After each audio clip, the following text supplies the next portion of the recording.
아멘.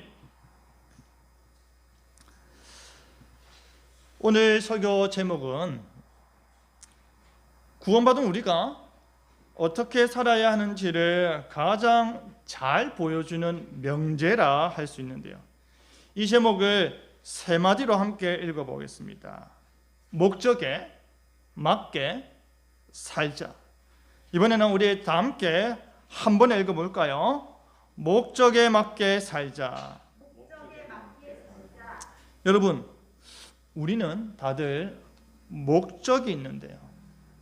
목적이 뭔지를 알고 생각하는 것과 그 목적에 맞게끔 사는 것은 차원이 다른 것입니다.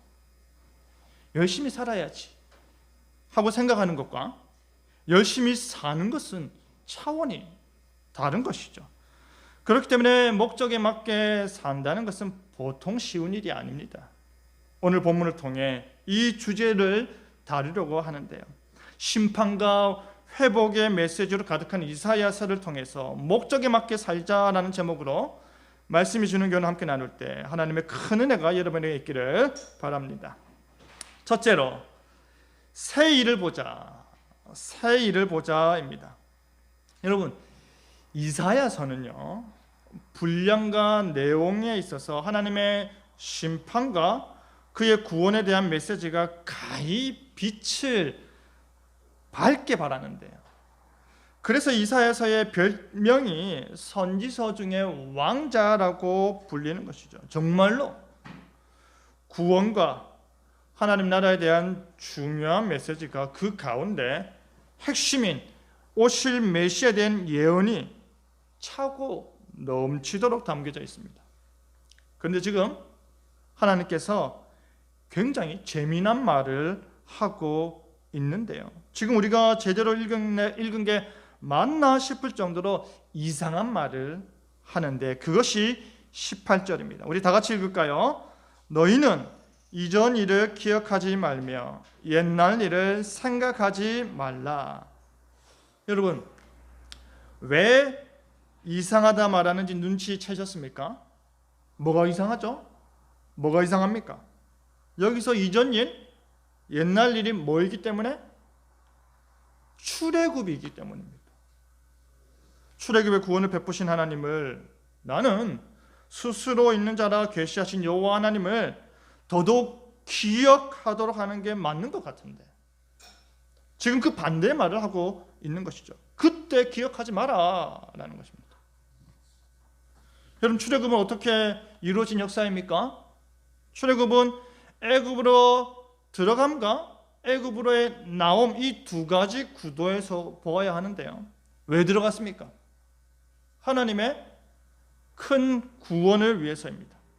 하나님께서 자신의 큰 구원의 도구인 요셉을 통해 언약의 후손인 야곱의 온 가족이 애굽에 내려가서 그곳에서 하나님의 보호하심 가운데 정말로 복되고 안락한 삶을 살게 하는 것이죠. 그렇다면 왜 나왔습니까? 이 또한 하나님의 큰 구원을 위해서입니다. 요셉을 알지 못하는 새로운 왕이 등극하자 이스라엘 민족이 하루아침에 어떻게 되었습니까? 신분의 급격한 변화가 왔죠. 복되고 안락한 삶의 자유에 인해서 하루아침에 비참한 종이 되어버렸습니다. 그런 세월이 쌓이다 보니 그들이 이제 울기 시작했는데 바로 그때 하나님께서 그 울음을, 그들의 애통하는 부르짖음을 들으시고 큰 구원을 베푸사 해방케 하신 것입니다. 들어간 것도 하나님의 구원이고요, 나온 것도 하나님의 구원입니다. 그런데 이때 하나님께서 기억한 것이 있는데 그것이 무엇이죠? 아브라함과의 언약입니다. 다시 궁금해집니다. 왜 하나님께서 그들이 울 때, 그들이 부르짖을 때 아브라함과의 언약을 기억하셨을까요? 이 아브라함과의 언약은 언제 맺어진 겁니까? 여러분, 아브라함이 조카 롯을 구원하기 위해서 전쟁을 치른 뒤에 그들이 다시 전쟁을 걸어올까 봐 두려워하고 있을 때 맺은 언약이죠. 하나님께서 아브라함에게 말씀하시기를 두려워하지 말라. 내가 너의 방패다. 내가 너의 지극히 큰 상급이다. 말씀하시며 위로하셨죠. 그때 하나님께서 아브라함과 사라의 몸에서 날짜가 그의 상속자가 될 것을 분명히 말씀하시며 아브라함과 햇불 언약을 맺으셨는데요. 그 언약 가운데 주신 약속이 놀랍게도 출애굽의 구원을 미리 담고 있는 것입니다. 창세기 15장 13절에서 14절, 우리 화면을 보고 다 함께 읽겠습니다. 너는 반드시 알라.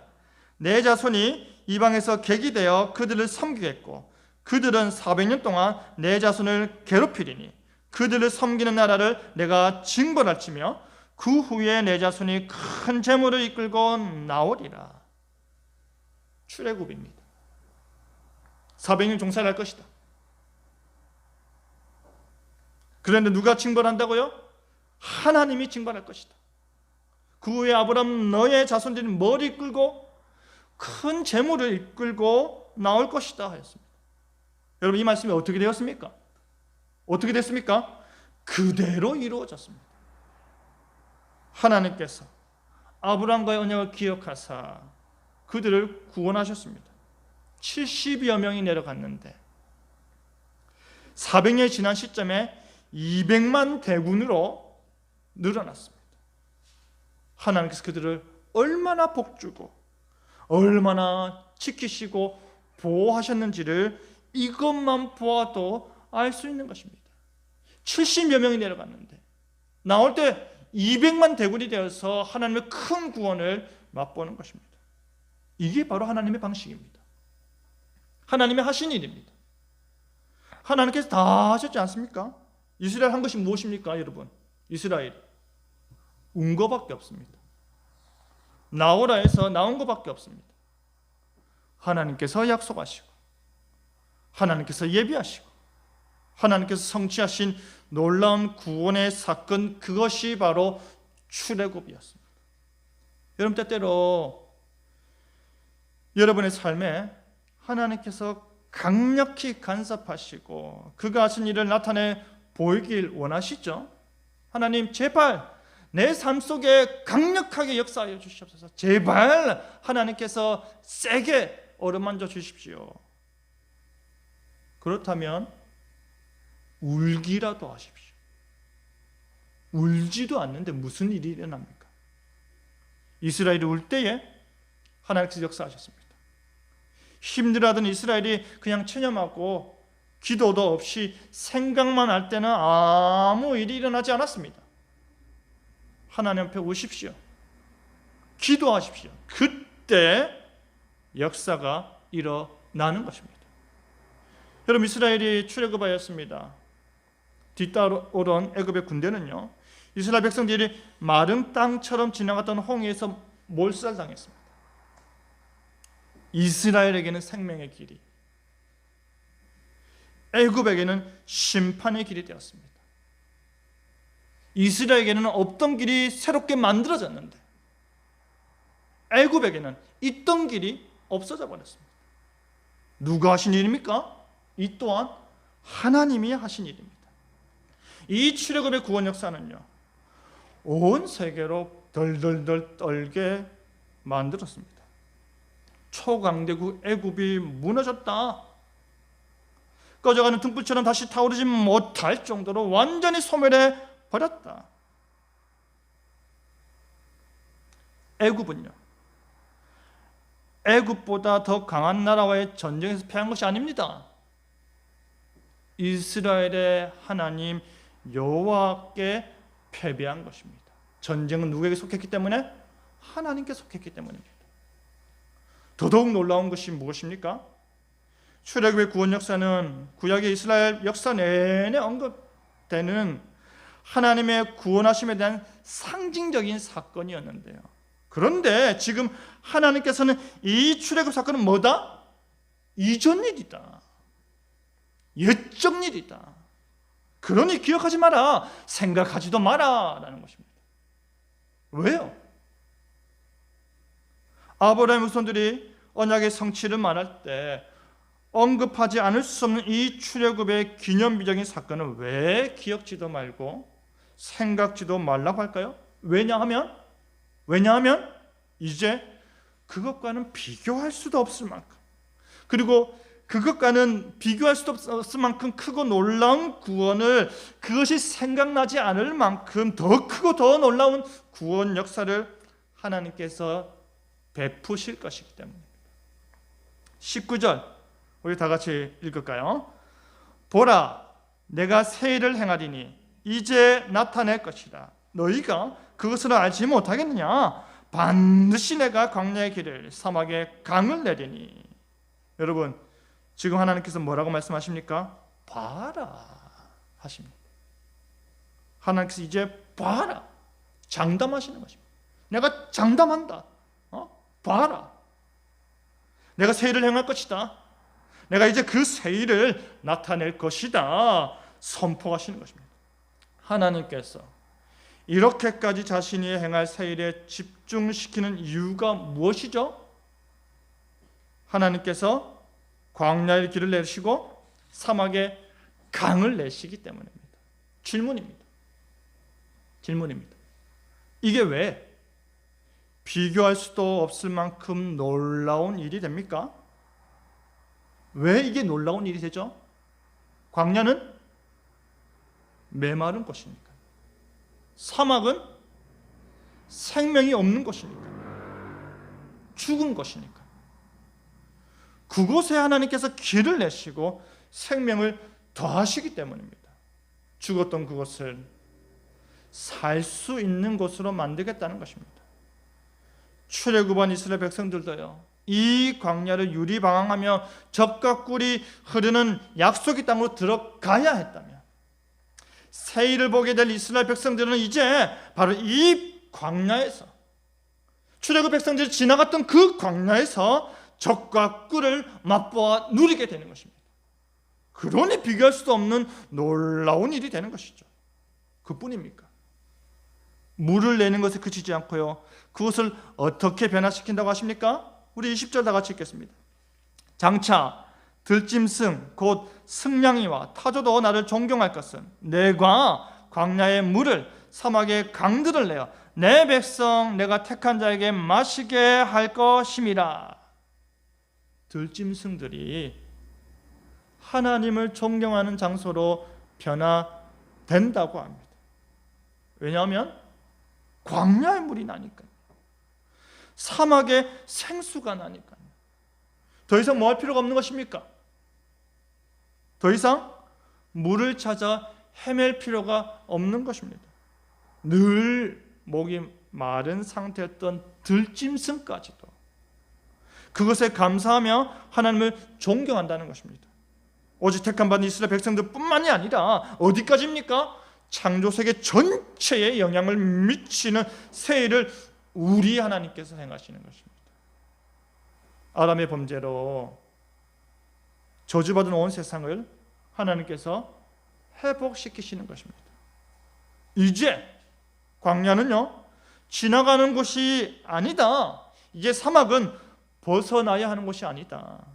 그들을 낮추시고 줄이게 해서 그들이 진정 하나님을 경외하는지 시험하는 장소가 아니다라는 말입니다. 이제부터 광야와 사막은 뭡니까? 생명의 장소입니다. 젖과 꿀이 흐르는 약속의 땅이 되는 것입니다. 여러분, 과거는 항상 미화됩니다. 사실 언제가 제일 좋아야 합니까? 언제가 제일 좋아야 됩니까? 지금이 좋아야 합니다. 내일이 더 좋아야 합니다. 그런데 우리는 그때가 참 좋았지, 옛날이 참 좋았지 하며 과거를 추억합니다. 때로는 부정적인 것도 미화하고 포장하지 않습니까? 이스라엘 백성들도 그랬죠. 광야에서의 이스라엘 백성들은요, 애굽 종살이의 삶을 그리워하였고요, 단회적 구원 역사인 출애굽의 구원에만 매여서 추억팔이 할 때 하나님께서 뭐를 바라보게 하시냐면 진정한 구원, 내일, 지금 우리에게 주어질 구원을 바라보게 하시는 것입니다. 어떠한 구원입니까?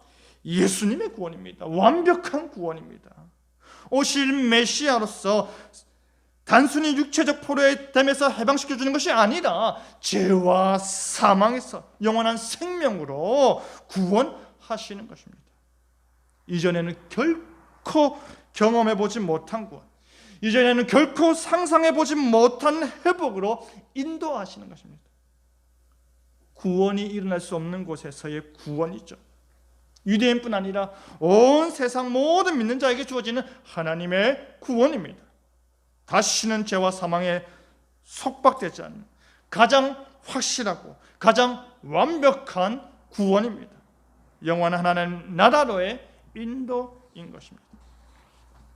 사랑하는 성도 여러분, 하나님께서는 구약 백성들에게 하나님 자신이 행할 새 일을 기대케 하였습니다. 그리고 그들이 보지 못한 새 일이 예수님을 통해 이루어졌음을 믿으시길 바랍니다. 우리가 믿을 때에 예수님께서 성취하신 새 일에 우리가 포함됨을 믿으시길 바랍니다. 생명이 없던 나에게, 사막과 같은 나에게 영원한 생명수가 흐르고 있음을 믿으시길 바랍니다. 소망이 없던 나에게, 황량한 광야 같은 나에게 하나님 나라의 길이 만들어졌음을 믿으시길 바랍니다. 더 놀라운 것은 뭡니까? 하나님께서 우리 개개인을 향해서 우리가 알지 못하는 크고 놀라운 일을 계획하고 있다는 사실입니다. 그리고 복되고 새로운 일을 예비하고 계심을 기대케 하시는 것입니다. 구원의 일을 행하신 하나님께서 복된 일, 새로운 일, 새로운 은혜 역시 행할 것을 기대하는 여러분 되기를 바랍니다. 둘째로 찬송을 부르자입니다. 하나님께서 광야에 길을 내시고 사막에 물이 나게 하시면서까지 새 일을 행하는 목적이 뭡니까? 왜 이렇게까지 하시죠? 찬송을 부르게 하기 위해서입니다. 누구의 찬송입니까? 나의 찬송, 하나님의 찬송입니다.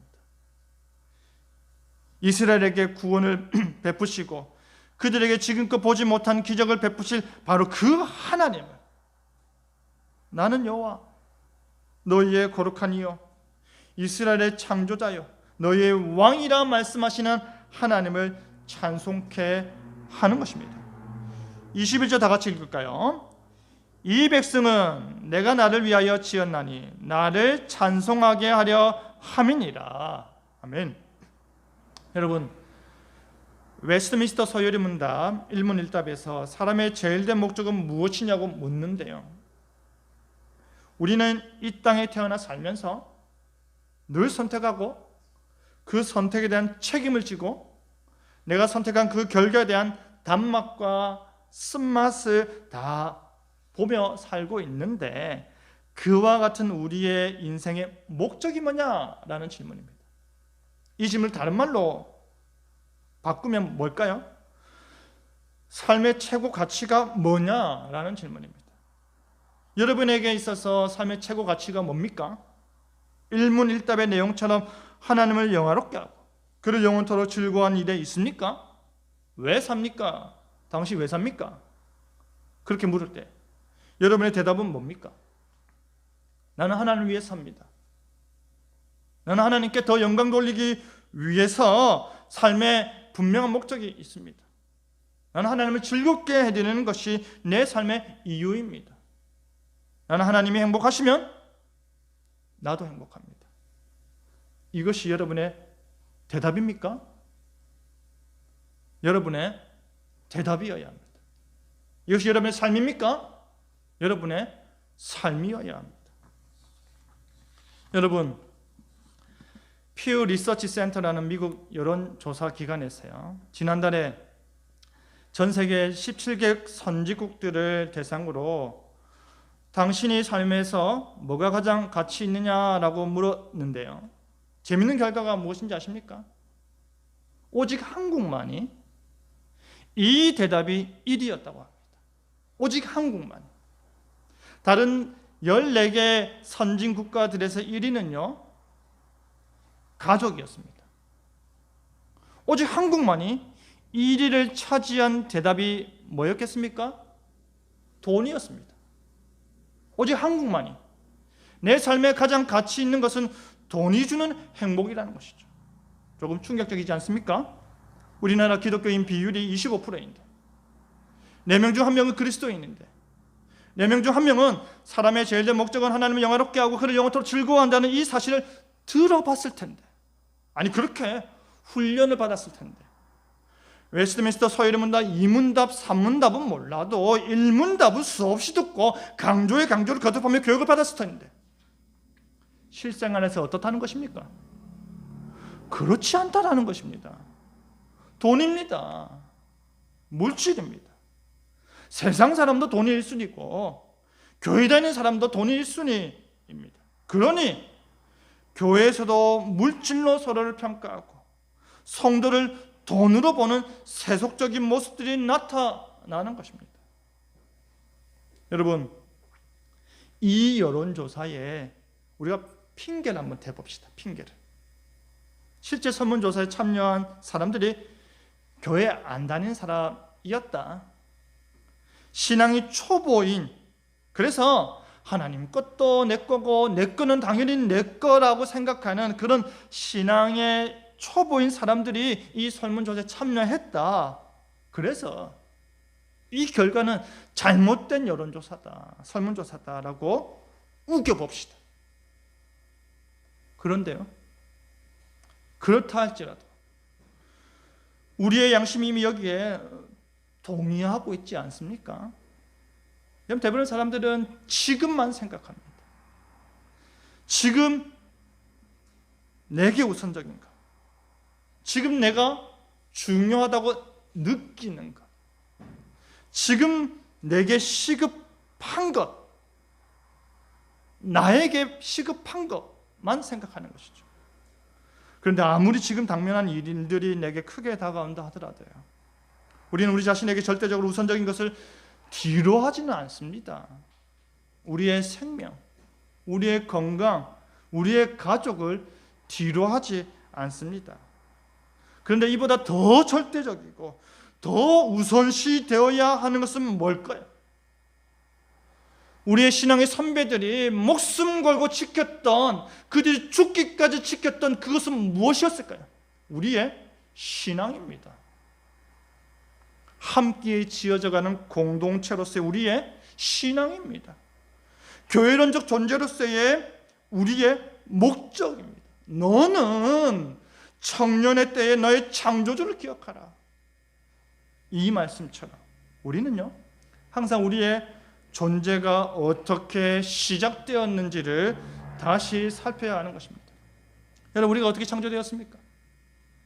삼위 하나님께서 우리의 형상을 따라 우리의 모양대로 우리가 사람을 만들자 하고 우리를, 인간을 창조하셨습니다. 하나님의 6일 창조 사역의 절정은요, 바로 사람에게 있었습니다.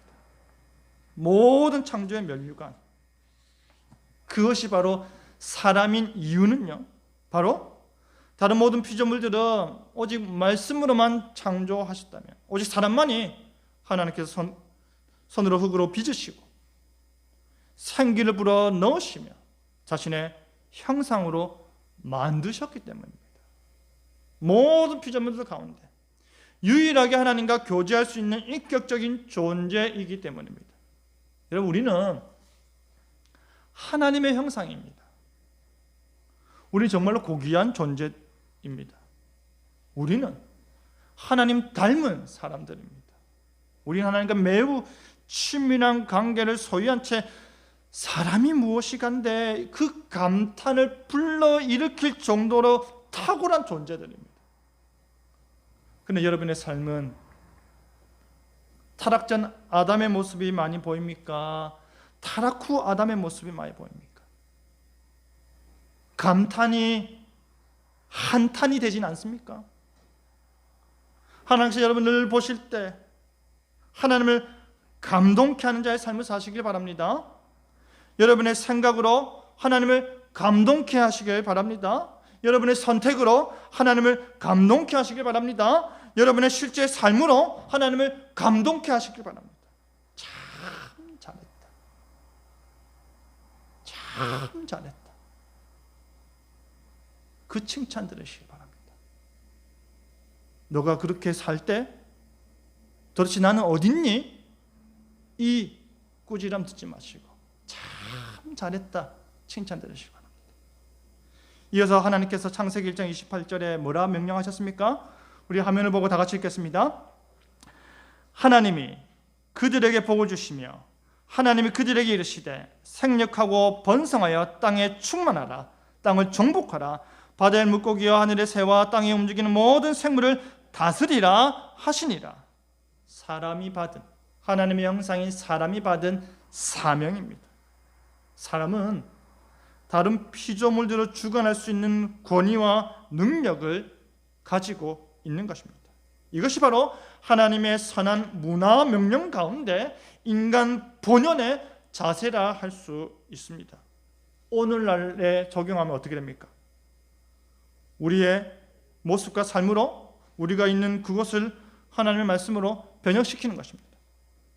나로 인해 상처와 아픔이 생겨나고, 나로 인해 잡음과 분쟁이 일어나고, 나로 인해 냉랭함이 흐르는 것이 아니죠.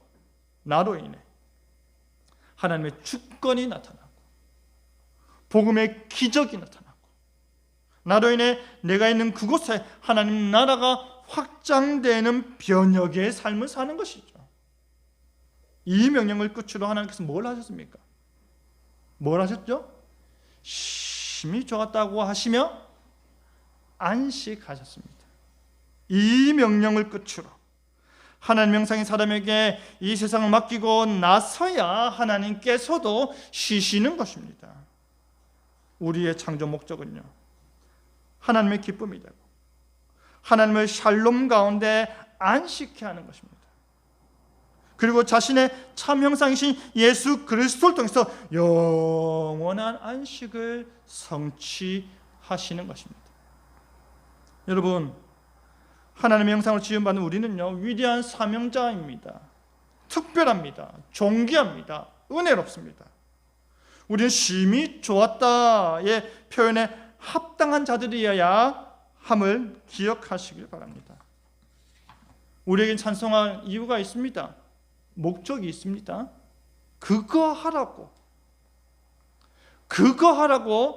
지음받았기 때문입니다.